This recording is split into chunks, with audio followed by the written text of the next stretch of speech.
वर्षसम्म यो बलात्कारले तपाईको न चित्त दुख्यो, न मन दुख्यो, न कुनै अंग दुख्यो, न शरीर दुख्यो, न दिमाग दुख्यो भने 1 वर्षपछि भनेको त कसैको अंग नै काटेर फालिदियो भने त्यो घाउ भलाउँछ भने। सागर लम्साल यानी कि हाम्रो नेपाली टेलिभिजनको चर्चित कलाकार बलिज्यूको लागि चाहिँ आज मैले यो भिडियो बनाएको कुरा भनेको कोही एउटा केटीले यस्तो अमेरिका जस्तो सिटीमा बस्ने मान्छेले अनि एउटा नेपालबाट घुम्न आएको पाहुनाले के त्यति सजिलै त्यस्तो चाहिँ कोही माथि चाहिँ त्यस्तो काम गर्छ होला? तँलाई गरे भए थाहा हुन्थ्यो, तँलाई सागर लम्साल त्यो बलेले तँलाई गरेको भए थाहा हुन्थ्यो। अनि 6 महिनामा बोल्थिस् कि वर्ष दिनमा बोल्थिस् कि 5 वर्षमा बोल्थिस्, त्यति बेला थाहा हुन्थ्यो। अनि तँलाई चाहिँ त्यो दिदीबहिनीलाई पनि त्यसरी सागर लम्सालले त्यसरी गरे भए अनि तँलाई थाहा हुन्थ्यो अनिखेर। नमस्कार, म सङ्गम विष्ट। म हाल अमेरिकामा अध्ययन गर्दै आएको एक विद्यार्थी हुँ। म आफू रेप भएको आज सोसल मिडियामा पोस्ट गरेको हो। म रेप भएकै हो। रेप कसले गरेको भन्नुहुन्छ भने हाम्रो नेपालको चर्चित कलाकार एक पात्र सागर लम्साल।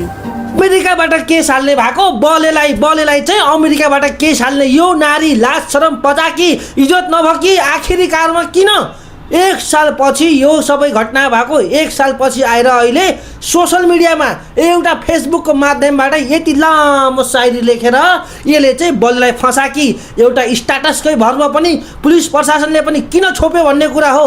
आखिर न जाहेरी दिएको न मुद्दा दर्ता भएको पुलिसले पनि छोप्ने गलत हो। त्योसम्म ठिक छ साथीहरू। यो आइमाईले चाहिँ के हेरेर बसेकी थिए आजसम्म 1 साल बित्दासम्म पनि के हेरेर बसेकी थिए? दुखाइ पीडा चुडा केही भएको थिएन यसलाई त्यति बेला चाहिँ। अहिले आएर दुःख पीडा भइरहेको छ यसलाई, होइन? लाज लागिरहेको, इज्जत नभएको के भइरहेको छ? बलात्कार गरेको समय 24 घण्टा नभए 72 घण्टाभित्र यसले चाहिँ त्यो पुलिस थाना जानुपर्ने, नभए मेडिकल जानुपर्ने, चेकअप गराउनु पर्ने, डिएनए चेक गराउनु पर्ने छोडेर अहिले अब 1 वर्षपछि आएर भन्छे म माथि बलात्कार भयो। त्यही भएर यस्तै आफ्नै हरकतले गर्दाखेरि सामाजिक सञ्जालमा गालीको वैरो लाग्छ, लर्को लाग्छ साथीहरू। यस्ता आइमाईलाई बुझ्नुभयो कि बुझ्नु भएन?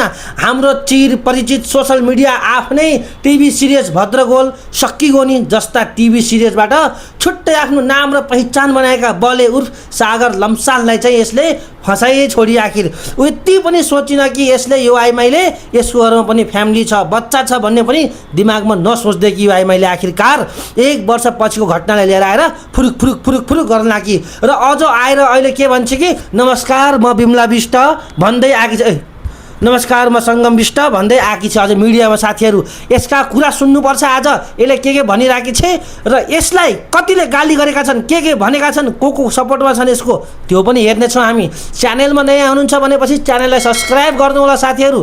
ताजा अपडेट लिएर म आइरहन्छु। ढिला नगरिकन भिडियो हेर्न सुरु गरौँ। 1 वर्षसम्म यो बलात्कारले तपाईको न चित्त दुख्यो, न मन दुख्यो, न कुनै अंग दुख्यो, न शरीर दुख्यो, न दिमाग दुख्यो भने 1 वर्षपछि भनेको त कसैको अंग नै काटेर फालिदियो भने त्यो घाउ भलाउँछ भनेपछि अहिले चाहिँ तपाईको मन दुख्यो कि मस्तिष्क दुख्यो कि या तपाईको अंग दुख्यो कि या तपाईको शरीर दुख्यो? मलाई त 1 वर्ष अगाडि बोलेले चाहिँ बलात्कार गरेको थियो र अहिले मैले यो केसलाई देखाउनु पर्यो भन्ने चाहिँ तपाईलाई कहाँबाट यो चेतना आयो? अहिले त्यो समाजको डर लागेन? अहिले समाजको इज्जत लागेन? मन मिलेमा माया मोह, मन नमिलेपछि को भनेर चाहिँ तपाईले फसाउन खोजेको हो भने तपाईको उद्देश्य चाहिँ के थियो? 1 वर्षसम्म चाहिँ यो केसबारे तपाईँ चुपचाप लागेर बस्नु। 1 वर्षपछि तपाईले यसलाई चाहिँ छ्यापछ्यापी मिडियामा भाइरल गर्नु, अर्काको चरित्र हत्या गर्नु, तपाईलाई पनि त्यो छुट छैन। मैले यो भन्न खोजेको होइन कि तपाईलाई सागर लम्साल बोलेले बलात्कार गरेन या तपाईले न्याय पाउनु हुँदैन या बलात्कार गर्ने सागर लम्साललाई चाहिँ कारबाही हुनु हुँदैन भन्न खोजेको होइन। मेरो प्रश्न तपाईलाई यो हो कि तपाईँ जस्तो पढे लेखेको मान्छे जसले नेपाल भन्दा उत्तम अमेरिका देख्छ, अन्तर्राष्ट्रिय कानूनहरू बुझ्छ, अहिलेको जेनेरेसन युवा यतिको ज्ञान भएको व्यक्तिले 1 वर्षसम्म बलात्कारको केसलाई लुकाएर बस्नु हुन्छ भने 1 वर्षपछि रिपोर्ट गर्छ भने ती हुम्ला जुम्ला कालीकोट मुगु रोल्पामा बसेका ती दिदीबहिनीहरू जो चाहिँ जंगल जाँदै पछि, स्कुल जाँदै पछि, ट्युसन जाँदै पछि बलात्कारको शिकार भइरहेको छन्, जसले पुलिस प्रशासन देख्ने बित्तिकै पहिल्यै डरले थरथर काम्छन् भने, जसले पैतला छोप्ने भन्दा माथिको कपडा लगाउन लजाउँछन्, जसले 2-4 जना व्यक्तिको अगाडि बोल्न लजाउँछन्, जसलाई नीति नियमका कुरा थाहा छैनन्, जसले समाजमा नयाँ मान्छे जाने बित्तिकै चाहिँ भित्रबाट बाहिर आउँदैन ती व्यक्तिहरूले कसरी यस्ता घटनाहरूलाई अगाडि ल्याउँछन्, ती महिलाहरूले कसरी अगाडि बढ्न सक्छन् ती महिलाहरूले, कसरी यी अन्याय अत्याचारको विरुद्ध, यी बलात्कारीहरूको विरुद्ध चाहिँ अगाडि आएर आवाज उठाउन सक्छन् भन्ने मेरो प्रश्न हो। यदि तपाईलाई यो केस भन्न उचित जस्तो लागेको थिएन 1 वर्षभरि भने अहिले चाहिँ भन्न उचित लाग्यो यो केस। यदि यो केसलाई तपाईले 1 वर्षसम्म अपराध ठान्नु भएन, यसलाई बलात्कारको रूपमा लिनु भएन भने अहिले चाहिँ यसलाई बलात्कार लाग्यो। बलात्कार भएको केस भनेको 24 घण्टा भित्र कुनै स्वास्थ्य चौकीमा गएर स्वाब टेस्ट गर्नुपर्छ, कपडा फेर्नु हुँदैन, नुहाउनु हुँदैन, डीएनए प्रुफ राख्नुपर्छ, 48 देखि 72 घण्टा भित्र चेक जाँच हुनुपर्छ। भनेपछि अब तपाईसँग चाहिँ सागर लम्साल बोलेले बलात्कार गरेको हो भन्नका लागि के चाहिँ प्रमाण बाँकी रहेको छ? न्याय र दण्ड सजाय भनेको चाहिँ सबैका लागि बराबर नै हुनुपर्छ, चाहे त्यो कलाकार होस् चाहे त्यो सर्वसाधारण होस्। इज्जत भनेको छोरी मान्छेको र छोरा मान्छेको त्यत्तिकै बराबरी हुन्छ।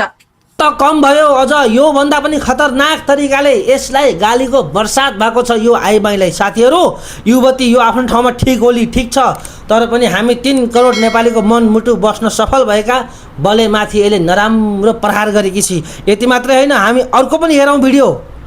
सागर लम्साल यानी कि हाम्रो नेपाली टेलिभिजनको चर्चित कलाकार बलेज्यूको लागि चाहिँ आज मैले यो भिडियो बनाएको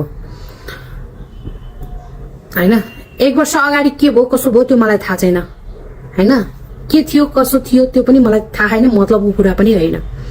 अहिले जुन जे भइरहेको छ त्यो विषयमा चाहिँ मलाई अलिकति चित्त बुझेन के। What the fuck you ladies है, who are you? I don't care, I don't damn care है। त जाठी केटी 1 वर्षसम्म चाहिँ के समातेर बसिया थिस? के हेरेर बसिया थिस?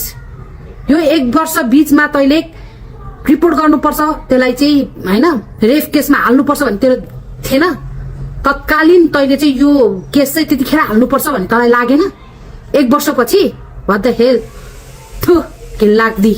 त को होस्, कहाँ की होस्, के नाम की होस् त्यो मलाई केही थाहा छैन है, मलाई थाहा हुनु पनि छैन। तर अहिले घर परिवार छ, तँ पनि एउटा नारी होस्, म पनि एउटा नारी है, बिर्सिनुहुन्न। अहिले बलेज्यूको घरमा भएको पनि एउटा नारी नै हो, उहाँको श्रीमती पनि। उसको मनमा के बित्या होला, उसको दिमागमा के भइरह होला, कति असर परिरह होला। बिहे भएको धेरै महिना पनि भएको छैन है। कानुन सरकारले कानुन यस्तो खालको बनाउन पर्ने हैन।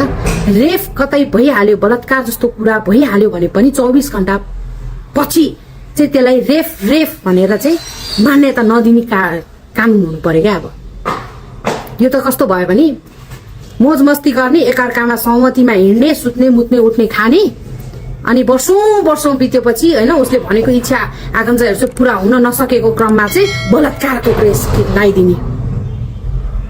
द्याट इज नट फेयर है।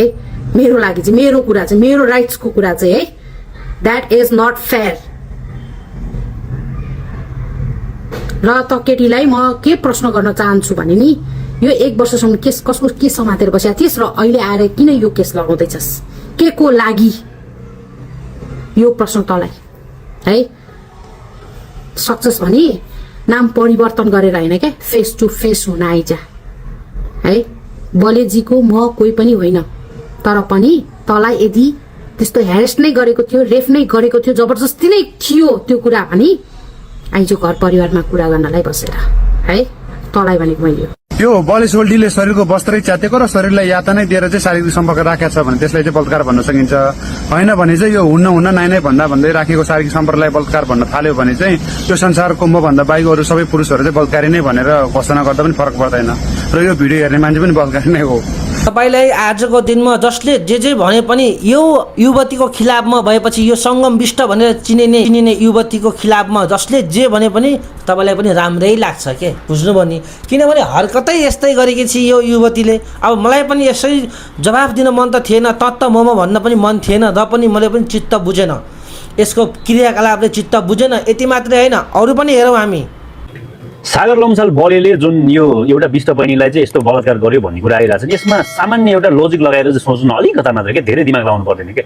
ल भनौँ एउटा जुन केटी एउटा आफू अलिकता परिपक्व भइसक्यो, म्याच्योर्ड केटी, जुन नेपालदेखि एउटा कलाकारिताको क्षेत्रमा धेरै समयदेखि अब लागि परेर अमेरिका आएको मान्छे, एक्लै आफ्नो जिन्दगी ड्राइभ गरिरहेको छ। अनि त्यसमा ल मानौँ बलेलाई चाहिँ उसको बाउले चाहिँ पहिलाको दिनमा चाहिँ अब फिल्मी क्षेत्रमा हरेक कुरामा योगदान गरेको चाहिँ ओके द्याट्स ओके। ल मानौँ ल एउटा दाजुबहिनीको सम्बन्ध छ, ल दाजुबहिनीको सम्बन्ध छ भने कसरी चाहिँ कोही मान्छे चढ्न सक्छ त्यसरी? एउटा सामान्य कुरा के। अनि एउटा बहिनीले चाहिँ चढ्न दिन्छ? त्यो कहाँसम्मको एउटा त्यो घटिया सोच क्या त्यो के। हामी दिदीबहिनी भन्नेले पहिला खुट्टा रोक्छ के, होइन रोक्छ के। अनि अर्को कुरा भनेको कोही एउटा केटीले यस्तो अमेरिका जस्तो सिटीमा बस्ने मान्छेले अनि एउटा नेपालबाट घुम्न आएको पाहुनाले के त्यति सजिलै त्यस्तो चाहिँ कोही माथि चाहिँ त्यस्तो काम गर्छ होला? के त्यो सम्भव छ? अनि अमेरिका जस्तो कानुनी राज्यमा बसिरहेको छ, बसोबास गरिरहेको छ, यो त्यस्तो सजिलो कुरा होइन के। अनि के मान्छेलाई जे पाइदिए आरोप लगाइदिने? आज यो सङ्गम विष्ट भन्नेको बलेलाई फसाउनेको आज एक एक धजिया उडाउने हो, धजिया साफ गराउने हो। हामी यो भिडियो मार्फत साथीहरू तपाईँहरू भिडियोलाई पुरा हेर्नुहोला कृपया, र च्यानलमा नयाँ हुनुहुन्छ भने च्यानललाई पनि सब्सक्राइब गर्दै गर्नु होला। सपोर्टमा पनि आइरहेछन्, यसका सपोर्टमा पनि आइरहेछन्, 2-4 जना मान्छे सपोर्ट पनि गरिरहेका छन् यो युवतीलाई। आखिरकार भएर यो समस्याले नभने के होली, त्यो समस्याले नभने के होली गरे। कस्तो समस्या थियो रहेछ र त्यस्तो यो 1-1 सालसम्म त्यस्तो समस्या कि ताकि अहिलेसम्म भन्नै नसक्ने समस्या, त्यति समस्या के थियो होला 1-1 सालसम्म? भिडियो हेरौँ। तँलाई गरे भए थाहा हुन्थ्यो, तँलाई सागर लम्साल त्यो बलेले तँलाई गरेको भए थाहा हुन्थ्यो। अनि 6 महिनामा बोल्थिस् कि वर्ष दिनमा बोल्थिस् कि 5 वर्षमा बोल्थ्यो, त्यति बेला थाहा हुन्थ्यो। अनि तँलाई चाहिँ त्यो दिदीबहिनीलाई पनि त्यसरी सागर लम्सालले त्यसरी गरे भए अनि तँलाई थाहा हुन्थ्यो। अनिखेर चाहिँ फेसबुक स्टारसँग लेखेर बोल्ने कि कता लेखेर बोल्ने अनि थाहा हुन्थ्यो। एउटा नारी, एउटा चेलीले चाहिँ आँट र हिम्मत गरेर चाहिँ 1 वर्षपछि भए पनि चाहिँ आँट गरेर चाहिँ स्ट्याटस लेखी एउटा हिम्मत देखाई भनेर चाहिँ साथ समर्थन गर्नु त कहाँ हो। उल्टो चाहिँ ओहो थाप्ने बेला चाहिँ थापिस्, अनिखेर चाहिँ 1 वर्षपछि आएपछि चाहिँ कराउँछस् भनेर भन्छन्। ल म ग्यारेन्टी दिन्छु, म कुनै पनि नारीले बलात्कार नभइकन चाहिँ बलात्कार भयो भनेर कसैलाई पनि आरोप लगाउँदैन, यो मेरो ग्यारेन्टी। कुनै पनि नारीले चाहिँ फेरि बलात्कार नभइकन चाहिँ भयो भनेर पनि कसैले आरोप लगाउँदैन, यो चाहिँ मेरो ग्यारेन्टी हो। ल किनभने जब चाहिँ त्यो चेलीले अथवा नारीले त्यो इतिहास लेख्ने बित्तिकै चाहिँ उसले आफ्नो चाहिँ त्यो पवित्रतामाथि एउटा चाहिँ सौदा गरेर एउटा चाहिँ भनौँ न ग्यारेन्टी गरेर एउटा चाहिँ त्यसमा चाहिँ च्यालेन्ज गरेर चाहिँ बोलेको हुन्छ। उसको चाहिँ आफ्नो जिन्दगी नै दाउमा राखेर चाहिँ बोलेको हुन्छ। त्यो हिसाबले चाहिँ यो कुनै पनि हालतमा चाहिँ झुट होइन, यो सरासर गलत हो। र भोलि कुनै पनि हालतमा अब प्रमाण नभेटेला, किनभने 1 वर्ष भइसक्यो, प्रमाण त्यो नभेटेला, सबुत हुन गाह्रो होला, भनौँ न प्रमाणित हुन गाह्रो होला, त्यो अर्कै ठाउँमा छ। तर यो त्यो चेलीलाई त्यो सागर लम्सालले चाहिँ जबरजस्ती गरेकै हो, इच्छा विपरीत गरेकै हो। दिस इज माई ग्यारेन्टी हो। तिमीहरू जस्तै मूर्खहरूका साथ र सम्बन्ध पाएर यिनीहरूले चाहिँ बलात्कार गर्ने, कुकृत्य गर्ने त्यही कारणले हो। तिमीहरू जस्तै साथ सम्बन्ध पाउँछु भनेर, बुझ्यौ? यस्तो मामला त एकजुट भएर चाहिँ लागेर रोक्नु त कहाँ हो। भोलि आफूलाई परिवेश थाहा पाउँछ, बुझ्यौ? भिडियो धेरै लामो भयो भनेर हजुरहरू चिन्तित नहुनुहोस्, तर हजुरहरूको पनि प्रतिक्रिया कमेन्ट पनि गर्दै गर्नुहोला। र कुनै पनि कुरा बुझ्नको लागि अलि टाइम लाग्छ, तपाईँहरू पनि यसमा ढुक्क भएर मजाले हेर्नुहोला, किनभनेपछि लामो टाइम लाग्यो भन्दैमा हजुर नाच्दिनु होला। भिडियो हेर्दै जाँदै गर्नुहोला र एक मात्रै होइन 2-4 कमेन्ट पनि गर्दै जानुहोला। यसको कुरा सुनेर साथीहरू, यसको आमा पनि अहिले मिडियामा आएर मेरी छोरी हो, सानैबाट मैले आफ्नो काखमा खेलाएर हुर्काए, बढाए, ठुली बनाए गरे भन्दै, अनि यो सङ्गम विष्ट भन्ने पनि जसले बलेलाई फसायो ऊ पनि मिडियामा आएर रुँदै कराउँदै म यस्तो हो त्यस्तो हो, यसले यो गर्यो त्यो गर्यो भन्दै भनेकी छ साथीहरू। त्यो भिडियो हेर्नका लागि हामीले पार्ट 2 बनाइरहेका छौँ। भोलि फेरि 7 बजे सेम टाइममा हजुरहरूले त्यो भिडियो हेर्न सक्नुहुन्छ। तबसम्मको लागि च्यानललाई सब्सक्राइब गरेर जानु।